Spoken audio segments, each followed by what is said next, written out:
प्रधानमंत्री नरेंद्र मोदी का ये रौद्र रूप दिख रहा है और ये रौद्र रूप बता रहा है कि अभी बहुत बड़ा तांडव होने वाला है और ये ऐसा तांडव होगा जिसमें पाकिस्तान को गिड़गिड़ाने का मौका तक नहीं मिलेगा। तांडव होना तो निश्चित है क्योंकि नरेंद्र मोदी भी जानते हैं कि पाकिस्तान सुधरने वाला नहीं है, इसलिए पाकिस्तान को मिटा देने का नरेंद्र मोदी का मिशन स्टार्ट हो चुका है। नरेंद्र मोदी क्या क्या नई तैयारियां कर रहे हैं, कैसे नई लड़ाई के लिए भारत को तैयार कर रहे हैं, कैसे पीओके वापस लाने का ग्राउंड बना चुके हैं, कैसे पाकिस्तान को सहारा देने वाली हर सप्लाई लाइन काटी जा रही है, यह सब आपको आज डिटेल में बताऊं। पहले आज पीएम मोदी के उस बयान को सुनिए जिसकी चर्चा भारत से लेकर पाकिस्तान तक में हो रही है। मोदी यहां सीना तान कर खड़ा है।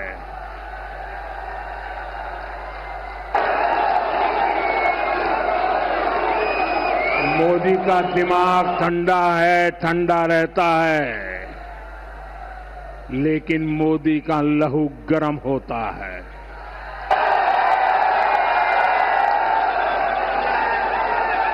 और अब तो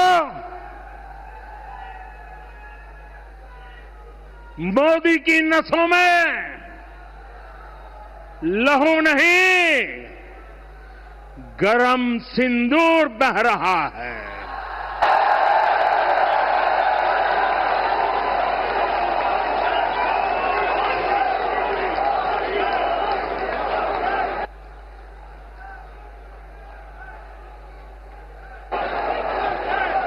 अब भारत ने दो टूक साफ कर दिया है। हर आतंकी हमले की पाकिस्तान को भारी कीमत चुकानी पड़ेगी। प्रधानमंत्री नरेंद्र मोदी की इन बातों में आगे की तस्वीर बिल्कुल क्लियर दिखने लगी। पाकिस्तान को अभी बहुत कुछ झेलना बचा हुआ, तबाही की पूरी पिक्चर अभी बाकी है। सोचिए, जो पाकिस्तान नरेंद्र मोदी का ट्रेलर झेल नहीं पाया, पूरी पिक्चर रिलीज होगी तो पाकिस्तान का हाल क्या हो। अभी तो पाकिस्तान की हालत यह है कि वहां के प्रधानमंत्री और वहां का आर्मी चीफ जो फील्ड मार्शल बन गया है, फील्ड में पिट कर फील्ड मार्शल बना है, वो सब अपने किसी एयरबेस जाने की हिम्मत नहीं दिखा पा रहे क्योंकि भारत ने ऐसा फोड़ा है कि पाकिस्तान अपने एयरबेस दिखाने लायक नहीं बचा पाया। जबकि भारत सीना चौड़ा करके अपने एयरबेस न सिर्फ दिखा रहा है बल्कि खुद भारत के प्रधानमंत्री नरेंद्र मोदी वहां जा रहे हैं। नरेंद्र मोदी पहले आदमपुर एयरबेस गए थे, आज नाल एयरबेस पहुंचे हुए थे। आज राजस्थान बॉर्डर पर जिस नाल एयरबेस में पीएम मोदी गए, वो नाल एयरबेस कितना इंपॉर्टेंट है आपको इसके बारे में पहले बताता हूं। नाल एयरबेस भारत की पश्चिमी सीमा की रक्षा का एक अहम केंद्र है। यह पश्चिमी सीमा पर सैन्य अभियानों के लिए बहुत जरूरी एयरबेस है। नाल एयरबेस पर सुखोई Su-30 MKI जैसे आधुनिक फ्रंटलाइन फाइटर जेट्स तैनात रहते हैं। नाल एयरबेस पर पायलट्स की ट्रेनिंग होती है, उनको तकनीकी प्रशिक्षण दिया जाता है। नाल एयरबेस के रेंज में पाकिस्तान के 6 प्रमुख शहर इस्लामाबाद, लाहौर, पेशावर, मुजफ्फराबाद, कराची और मुल्तान तक आते हैं। यह एयरबेस बीकानेर से मात्र 15 किलोमीटर दूर है, इंटरनेशनल बॉर्डर से महज 150 किलोमीटर दूर। ऑपरेशन सिंदूर के दौरान पाकिस्तान ने नाल एयरबेस पर भी हमले की कोशिश की थी, लेकिन भारत ने पाकिस्तान के हर हमले को नाकाम किया। आज पीएम मोदी ने नाल एयरबेस पहुंचकर पाकिस्तान को मैसेज दिया कि जिस एयरबेस पर वो हमला करने की कोशिश कर रहा था उसे तो कुछ नुकसान नहीं हुआ, लेकिन इस एयरबेस से कुछ ही दूरी पर पाकिस्तान का जो एयरबेस था वो आज आईसीयू में पहुंच गया है। सुनिए पीएम मोदी। पाकिस्तान ने इस एयरबेस को भी निशाना बनाने की कोशिश की थी, लेकिन वो इस एयरबेस को रत्ती भर भी नुकसान नहीं पहुंचा पाया। और वहीं यहां से कुछ ही दूर सीमा पार पाकिस्तान का रहीम यार खान एयरबेस है। पता नहीं आगे कब खुलेगा। आईसीयू में पड़ा है। भारत की सेना के अचूक प्रहार ने इस एयरबेस को तहस नहस कर दिया है। प्रधानमंत्री मोदी पाकिस्तान के जिस रहीम यार खान एयरबेस की बात कर रहे हैं, वो भारत के नाल एयरबेस से 300 किलोमीटर दूर। यह एयरबेस पाकिस्तान के पंजाब प्रांत में है। यहां भी इंडियन एयरफोर्स ने सक्सेसफुली अपना टारगेट हासिल किया था, जिसकी तस्वीरें आप स्क्रीन पर देख रहे हैं। भारत ने रहीम यार खान एयरबेस को तगड़ा नुकसान पहुंचाया। भारत के हमले से वहां एक बड़ा क्रेटर यानी गड्ढा बन गया था। आज खुद सेना ने अपनी प्रेस कॉन्फ्रेंस में रहीम यार खान एयरबेस की बर्बादी का जो वीडियो दिखाया था, आपको फिर से दिखाता हूं। And this is the aftermath of our strike at Rahim Yar Khan Air Base. You can see the massive crater that it has left on its runway. And you can see the pinpoint accuracy of our weapons.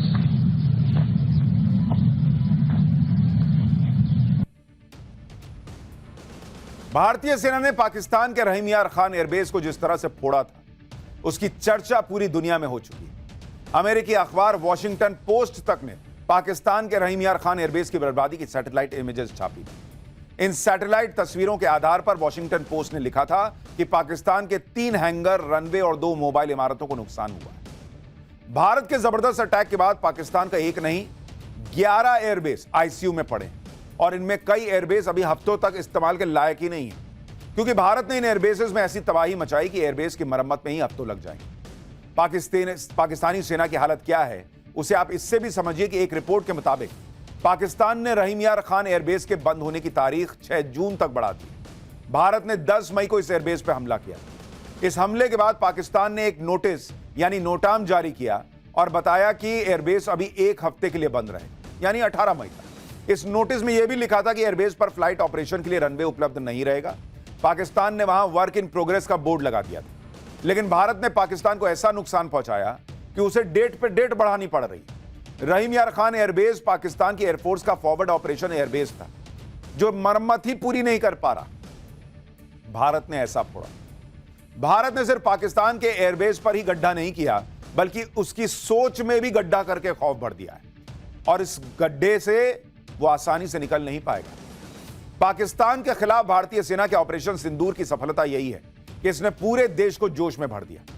जो लोग इस देश में यह माहौल बना रहे हैं कि ऑपरेशन सिंदूर में जैसे कुछ हुआ ही नहीं, पीएम मोदी कुछ कर नहीं पाए, उन्हें आज बीकानेर में रैली के दौरान लोगों का जोश देखना चाहिए। राजस्थान से पीएम मोदी ने यह बताया कि कैसे ऑपरेशन सिंदूर के दौरान तीनों सेनाओं को खुली छूट दे दी गई और कैसे पाकिस्तान को घुटनों पर लाया गया। सुनिए जरा।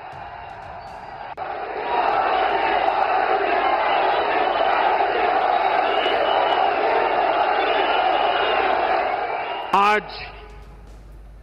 आपके आशीर्वाद से, देश की सेना के शौर्य से हम सब उस प्रण पर खरे उतरे हैं। हमारी सरकार ने तीनों सेनाओं को खुली छूट दे दी थी।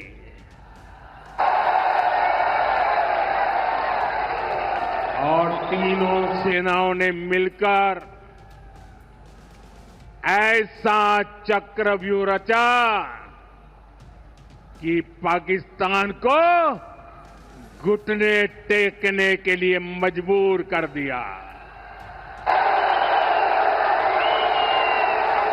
मैं देश के कोने कोने में जो तिरंगा यात्राओं का हुजूम चल रहा है,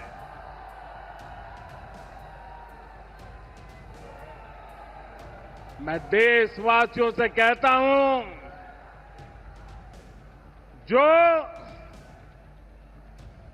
जो सिंदूर मिटाने निकले थे,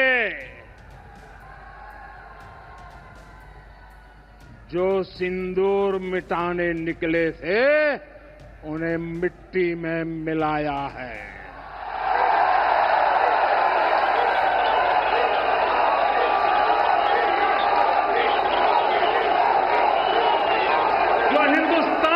लहू बहाते थे, जो हिंदुस्तान का लहू बहाते थे, आज कतरे कतरे का हिसाब चुकाया है।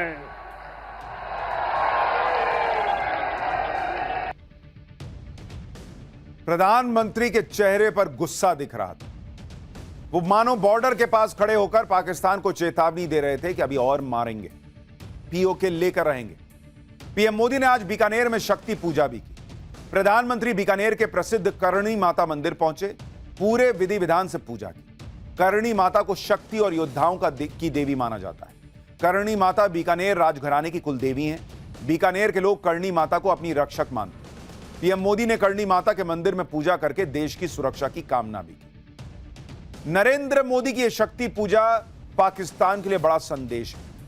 नरेंद्र मोदी हर दिन पाकिस्तान के अंदर जो डर का लेवल है वो बढ़ाते जा रहे हैं। पाकिस्तान के अंदर सबसे बड़ा खौफ तो नरेंद्र मोदी ने पीओके को लेकर भर दिया है। पाकिस्तान को पता है कि नरेंद्र मोदी जो कहते हैं वो करते हैं। नरेंद्र मोदी अब लगातार पीओके की बात कर रहे हैं। अब यही सोच सोचकर पाकिस्तान परेशान है कि नरेंद्र मोदी पीओके पर करने क्या वाले हैं, क्योंकि कल शहबाज शरीफ ने कहा था कि भारत ने पानी, ट्रेड, टेररिज्म और कश्मीर पर बात होगी। आज पीएम मोदी ने शहबाज शरीफ को फिर क्लियर कर दिया कि न ट्रेड होगा न टॉक होगी और पानी तो भूल ही जाओ। इसके साथ ही पीएम मोदी ने बता दिया कि ऑपरेशन सिंदूर के बाद अब उनके एजेंडे पर ऑपरेशन पीओके है, जो हमने पाठशाला में आपको बहुत पहले बताया था कि नरेंद्र मोदी ने ऑपरेशन पीओके लॉन्च कर दिया है। वहां से पाकिस्तान को अपना अवैध कब्जा हटाना होगा, यह प्रधानमंत्री मोदी ने आज क्लियर कर दिया। एक बार पीएम को सुनिए, फिर आपको बताता हूं कि इधर पीएम मोदी ने बॉर्डर के पास खड़े होकर पीओके खाली करो कहा और उधर पीओके में क्या हो गया। पाकिस्तान के साथ न ट्रेड होगा न टॉक। अगर बात होगी तो सिर्फ पाकिस्तान के कब्जे वाले कश्मीर की, पीओके की। और अगर पाकिस्तान ने आतंकियों को एक्सपोर्ट करना जारी रखा तो उसको पाई पाई के लिए मोहताज होना होगा। पाकिस्तान को भारत के हक का पानी नहीं मिलेगा। भारतीयों के खून से खेलना पाकिस्तान को महंगा पड़ेगा। ये भारत का संकल्प है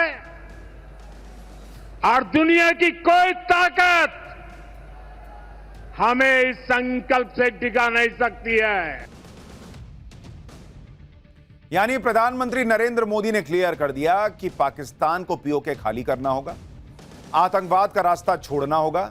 और उन्होंने यह भी क्लियर कर दिया कि तुम दौड़े दौड़े अब किसी के पास मत जाना कि मोदी को समझाइए, भारत को रोकिए, इससे कोई फायदा नहीं होना है। ना अभी हुआ था ना तब होगा, भारत छोड़ेगा नहीं। इधर पीएम मोदी ने पीओके की बात की, उधर पाकिस्तान में पीओके को लेकर हड़कंप मच गया है। बड़ी खबर पीओके से आ रही है। पीएम मोदी के मिशन पीओके से शहबाज शरीफ खौफ में आ गए। मोदी के डर से शहबाज शरीफ भागा भागा पीओके पहुंचा है। भाई, कंगाल पाकिस्तान का पीओके को आर्थिक पैकेज देने का दिखावा। शहबाज शरीफ ने पीओके पहुंचकर करोड़ों रुपए की राहत योजना का ऐलान किया है। यानी जो पाकिस्तान खुद दुनिया से भीख मांग रहा है, जो शहबाज शरीफ कभी पीओके नहीं गया, वो शहबाज शरीफ इधर नरेंद्र मोदी ने बॉर्डर के पास खड़े होकर पीओके बोला और वो दौड़ा दौड़ा पीओके पहुंचा है पाकिस्तान का प्रधानमंत्री, और वो पीओके को कह रहा है कि हम आपको राहत पैकेज देंगे। हालांकि ये सवाल उठ रहा है कि कंगाल पाकिस्तान आर्थिक पैकेज देगा कहां से। सूत्रों का दावा तो यह भी कि जो थोड़ा बहुत पैसा पाकिस्तान देगा भी वो पीओके में तबाह हुए आतंकी कैंप को दोबारा खड़ा करने के लिए देगा। लेकिन शहबाज शरीफ का दौड़े दौड़े पीओके जाना यह अपने आप में मैसेज है कि उनको भी समझ में आ गया है कि नरेंद्र मोदी बार बार पीओके खाली करने को कह रहे हैं। यानी आने वाले समय में मिशन पीओके फुल्ली एक्टिवेटेड दिखेगा। पीओके को लेकर पाकिस्तान इसलिए भी डरा है क्योंकि पीओके के लिए नरेंद्र मोदी नेक्स्ट लेवल की प्लानिंग कर रहे हैं। S-400 और ब्रह्मोस का जलवा तो पाकिस्तान देख चुका, अब इससे भी भयंकर हथियार अगली लड़ाई के लिए रेडी हो रहे हैं। भारत का ऑपरेशन सिंदूर अब ऐसा बारूद बन चुका है जो पाकिस्तान को बर्बाद करके छोड़ेगा। सुनिए आज पीएम मोदी ने पाकिस्तान को क्या कहा, फिर भारत के वो नए हथियार दिखाता हूं जो ब्रह्मोस से भी एक लेवल ऊपर के होंगे और पाकिस्तान की टेंशन बढ़ा देंगे। 22 तारीख के हमले के जवाब में हमने 22 मिनट में आतंकियों के 9 सबसे बड़े ठिकाने तबाह कर दिए। दुनिया ने और देश के दुश्मनों ने भी देख लिया कि जब सिंदूर बारूद बन जाता है तो नतीजा क्या होता है।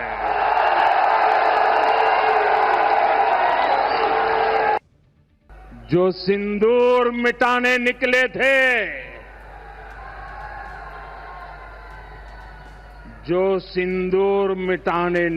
थे, उन्हें मिट्टी में मिलाया है।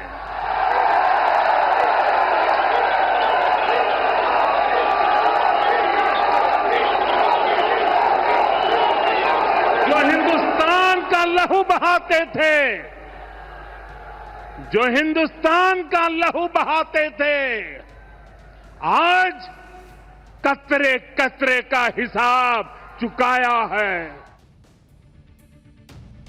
पाकिस्तान के हथियारों को तो भारत ने मलबे का ढेर बना दिया। चीन से जो फाइटर प्लेन और मिसाइलें पाकिस्तान ने भीख में ली थी, उन्हें कबाड़ बना दिया। टर्की से पाकिस्तान ने खैरात में जो ड्रोन पाए थे, उन ड्रोन को धुआं धुआं कर दिया। और अभी तो भारत ने अपनी ताकत का सिर्फ ट्रेलर पाकिस्तान को दिखाया। नरेंद्र मोदी तो अगली बार के लिए भयंकर हथियार लेकर आने वाले हैं। जिस ब्रह्मोस के खौफ में पाकिस्तान अब तक है, उस ब्रह्मोस से भी खतरनाक मिसाइल आने जा रही है। खबर है कि डीआरडीओ एक ऐसी मिसाइल बना चुका है जो पूरी तरह स्वदेशी है, जो ब्रह्मोस मिसाइल की जगह ले सकती है। यह मिसाइल ब्रह्मोस से सस्ती है और यह तेजी से दिशा बदल सकती है, तेजी से ऊंचाई कम या ज्यादा कर सकती है। अपनी हर जगह इस्तेमाल की जा सकने वाली मिसाइल है। समुद्र या सतह से बेहद कम ऊंचाई पर उड़ने में सक्षम है। कम ऊंचाई की वजह से यह रडार की पकड़ में आना मुश्किल है इसका। साथ ही इस पर हमला करना मुश्किल होगा। अभी तक की जानकारी के मुताबिक इस मिसाइल की स्पीड ब्रह्मोस की तरह ही 3062 किलोमीटर प्रति घंटे की होगी। यह नई मिसाइल नए जनरेशन की मिसाइल होगी जो ज्यादा सस्ती होगी और कम समय में बनाई जा सकेगी। पाकिस्तान के लिए इससे भी एक और बुरी खबर है, और वो ये कि भारत ब्रह्मोस का और ताकतवर वर्जन भी बना रहा है।